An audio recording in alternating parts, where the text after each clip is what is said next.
Hello and welcome to Mondays with Mike. An exciting episode today because I'm going to tell you about a solar eclipse that's going to be visible from right here in H-Town coming up on Saturday. So you've got 5 days to make preparations for what you're going to do.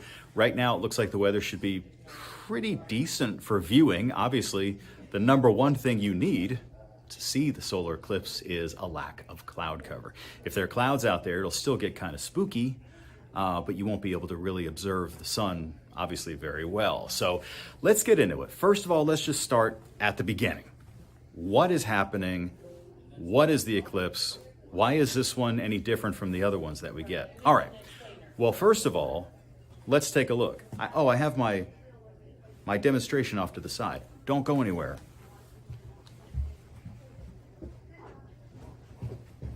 Okay. I forgot my demonstration for a minute. Okay, so this is the Earth. And guess what I have for my moon? Golf ball. I borrowed it from one of our editors back by the sports department. So why is this one different? Well, it's called an annular solar eclipse. Now make sure, because you're going to see it all over social media, make sure you don't read that as annual. It's annular. So annual, of course, means it happens every year. Annular comes from the Latin word annulus, which is a ring. So in this case, as you'll see here in a moment, because of the position of the moon, it's not going to cover the entire disk of the sun. So if you recall, 2 weeks ago, we had a supermoon, right? Remember, it was the harvest moon and it was a harvest supermoon, which was when the moon is at its closest approach to Earth. Now, the moon goes around the Earth in a semi-circular, well, not semi, but I guess you could call it like quasi-circular, almost circular orbit around the Earth. But it is technically an ellipse, which is kind of like an oval shape. So what that means is that part of the orbit, it ends up a little bit closer to the Earth. We call that the perigee. And another part of the orbit, it ends up a little bit farther away from the Earth. We call that the apogee. So when it's at its perigee, if you have the sun here and the Earth here and the moon here, when it's at its perigee, then you have a supermoon. That's when the moon is a little bit closer to the Earth during a full moon phase. And it also means that it's typically brighter and looks bigger in the sky, and everybody likes seeing the supermoon. But if you have a supermoon, okay, when it comes around the other side, then when it's on this side, it's going to be farther from the Earth. So because of that, our perceived size of the moon that we see is going to be smaller than the sun. So as you'll see here from this demonstration, it's not going to cover the whole sun. It's going to create like a ring around the sun. So here's my clicker. So let's go ahead and take a look. First of all, the timing of everything. I'm going to put this, I might need that golf ball again. You never know. I'm going to just put it in there. So this is going to be taking place on Saturday. So the whole thing begins here locally at 10:27 a.m. Now, at that moment, you're going to see just the very top of the sun start to get obscured. And we'll talk about safe viewing here in a minute. The moon is going to be coming down from the top of the sun to the bottom of the sun and coming up during its peak, which is going to be at 11:58 a.m., so noon basically. Then you're going to see most of the sun covered. Now here in Houston, 85% of the sun is going to become covered. Now over in places like San Antonio, it's going to be almost 100% coverage. So in those places, they're actually going to see this ring of fire, this ring around the moon, which of course is the sun behind the moon. In our case, it's almost going to be completely blocked. And then after that, the moon will continue to move off down from the sun, and we'll gradually see a return to the full sun, and that'll happen here by 1:22 in the afternoon.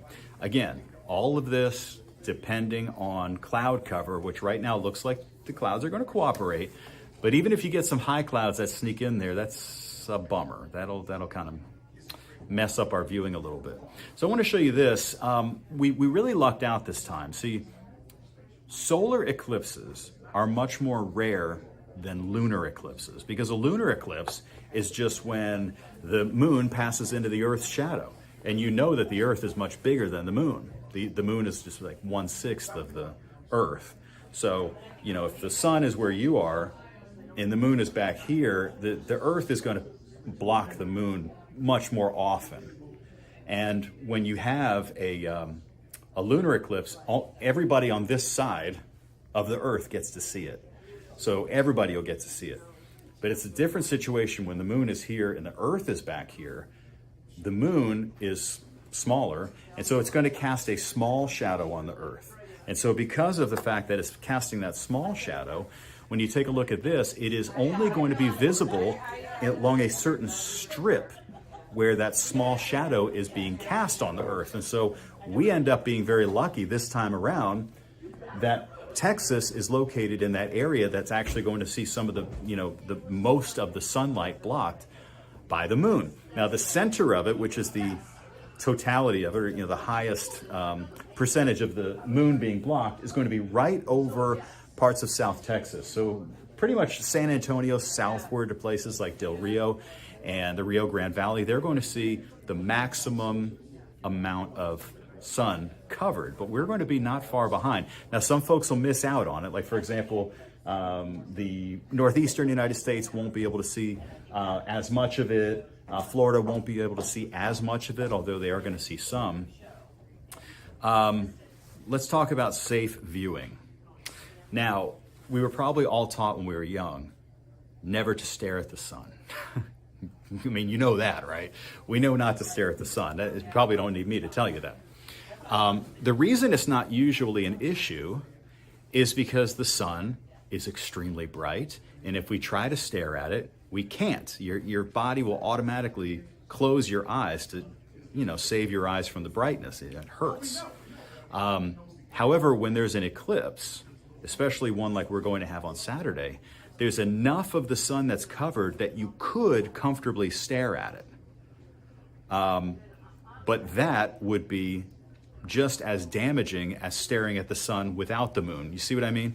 So instead of our bodies, you know, naturally looking away because of the brightness, you could be tempted to stare at it for a long time, which would hurt your eyes, which could permanently damage your eyes. So we need to make sure kids know about that too, because kids are maybe out there playing, and maybe, you know, you didn't remind them not to look at the sun, they don't know, and you know, all of a sudden it starts getting darker outside at noon, and everybody's going to look up and wonder what it is, and so we don't want anybody's eyes getting hurt. So here's what you need to know.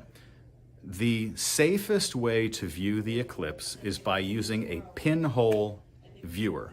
And it sounds like a weird deal, but it actually does work. If you take a piece of paper, or preferably, you know, like an index card, something that's a little bit thicker paper stock, and you just take a pin, something very small. You can use a pen, I suppose, and you just poke a little hole in it. And then you can shine that, let the sun shine through that hole onto another piece of paper or something else white. It could be concrete, I suppose. And what you'll see is the circle that's usually the sun. If you look down, you'll actually see a piece of it, more and more and more of it being, you know, sort of eaten by the moon. And it's kind of difficult to understand, like, how in the world that works, but it does. And what's really cool is that during the solar eclipse, if you're, because I saw this happen one time, it was amazing. If you're near a tree, and the tree has, you know, openings where the sunlight makes its way through. You know what I mean? It's like you see the shade from the leaves, but you also have little bright spots where the sun comes through. Each of those little bright spots will also have, you know, like a moon chopped out of it, chopped out of the sun. It's a surreal kind of thing. It's really weird. And so we want to make sure that you either view it that way, which is like indirectly, or if you are going to view it directly, regular sunglasses are not enough. They're just not going to block enough of the harmful rays. Can you put on sunglasses and look at it for 2 seconds or 3 seconds? Yeah, I mean, it's probably not going to hurt your eyes. But if you really want to view it for real, there are a couple of things you can do. Stores are likely going to be selling Eclipse glasses, which is very similar to film. For those of us who are old enough to remember what film was, like photographic film with a camera, you actually could use film to cover your eyes too, and that would work, but who has film around? It's a very similar material, but they make glasses out of it, disposable glasses. The other way to do it is if you have, if you know somebody who is a welder and they have welding goggles or welding glass, that also is enough to protect your eyes. One year, the last time we had a solar eclipse, I went to the Home Depot and I bought welding glass. It wasn't that expensive. I want to say it was just a few dollars. But it comes like this. It's like a rectangle of really dark brown glass. And so you can look through that too. But my recommendation is if you have any doubt as to whether or not what you're looking through is enough protection for your eyes, don't do it. Or if you are going to look, keep it as short as possible to say, wow, an eclipse, and then don't look anymore. So those are my suggestions. Welding goggles, welding glass, which you can get like at Lowe's or Home Depot. The pinhole method. And then also you might be able to find Eclipse approved goggles or glasses at the store. So that's going to be happening on Saturday. So it's exciting stuff. All right, the other thing that we're looking at in addition to the solar eclipse is what's happening with hurricane season and what could be developing. Just this morning, this flare up down here in the Gulf of Mexico was really nothing early this morning and has kind of flared up through the day today. And as of late this morning, the National Hurricane Center went ahead and highlighted it as an area of possible development. So as of right now, it only has about a 20% chance for developing per the Hurricane Center. But that may be raised. It actually is in a favored area right now because the water temperature down here in the Bay of Campeche in the southern Gulf is still about 87 to 88 degrees. It's extremely warm. And it's not really moving that fast. And so it's going to have a lot of time to sit there and, you know, fester and bake, if you will, and could grow a bit later on today and tomorrow. So with that in mind, it's really, the only thing it's going to do is enhance our rain chances, especially near the coastline tomorrow night. So Tuesday night, heading into the day on Wednesday, which of course we already expected rain from another tropical system that's in the Pacific Ocean, but this one may just sort of add a little bit to that. As far as elsewhere across the Atlantic Ocean, we have this system, which is thousands of miles away. It's over by the Cape Verde Islands. That one could become Tropical Storm Sean, so we'll see. But that one is obviously not a concern for us. All right, over in the Pacific Ocean, there are some twin tropical storms over there. We have Tropical Storm Lydia, which is going to likely become a hurricane at some point. And then we also have Max. Now, Max is just south of Acapulco. That's going to be moving north and probably dissipating. We could bring them a lot of heavy rain. We also have Lydia here. That's an interesting one because it's going to move in near Puerto Vallarta, Mexico. Could be a Category 2 hurricane. At least that's what the Hurricane Center has. But at a minimum, it's going to be a hurricane. Now, these things can get pushed across, but there are very tall mountains there in central Mexico, and that just wrings out most of the moisture and obviously disrupts the circulation. So even when these systems come to Texas, it's very rare that they still maintain any sort of tropical form, although sometimes they can still have an area of low pressure. So that's going to give us a little shot in the arm as far as having rain late Tuesday into Wednesday. And then we have that other system I showed you that is going to contribute to that too, that one way over there. So we have a lot coming together that's going to make for a complicated Tuesday, Wednesday forecast. This is a closer look at the visible satellite imagery of that little system that's just lingering down there, loitering, as I like to say, down in parts of the southern Gulf of Mexico. So it's no doubt something that bears watching. And then, of course, we'll also calculate in these two tropical storms, one of which could become a hurricane. This is their forecast track. This is the track from the National Hurricane Center on both Max and Lydia. Max is going to be dissipating after it makes landfall there near Acapulco. And then Lydia, like I said, is going to be moving inland and then kind of crisscrossing Mexico and bringing us some clouds and a chance for rain. The highest chance for rain is probably going to be like Galveston County, Brazoria County, Matagorda, the areas basically that are along the coast. So this is the latest futurecast we have, which is showing us pretty quiet conditions today. Over the weekend, by the way, 76 on Saturday, 76 on Sunday. The first time we've had 2 consecutive highs in the 70s since May 9th and 10th. So it had been 5 months since we had been that cool. Should have some sunshine by the afternoon. It's just going to be a really nice day, kind of a coolish evening, and then clouds roll in overnight tonight, bringing the chance for some warmer temperatures overnight, not quite as cool. And then notice here how some of that rain begins to move in from the south, again, in response to all those tropical influences that we just talked about. So here's your forecast. Today is going to be a nice one, at least low 80s, maybe some mid 80s. And then tomorrow, we'll just watch and wait. You'll notice more cloud cover and then a better chance for seeing some showers and storms by tomorrow evening. It gets kind of interesting Tuesday evening through Wednesday. And then the weather looks like it should be pretty nice for the solar eclipse coming up on Saturday. The only issues might be 2 things. First of all, it looks like it's going to be windy and maybe a little on the chilly side, but most likely just windy and dry.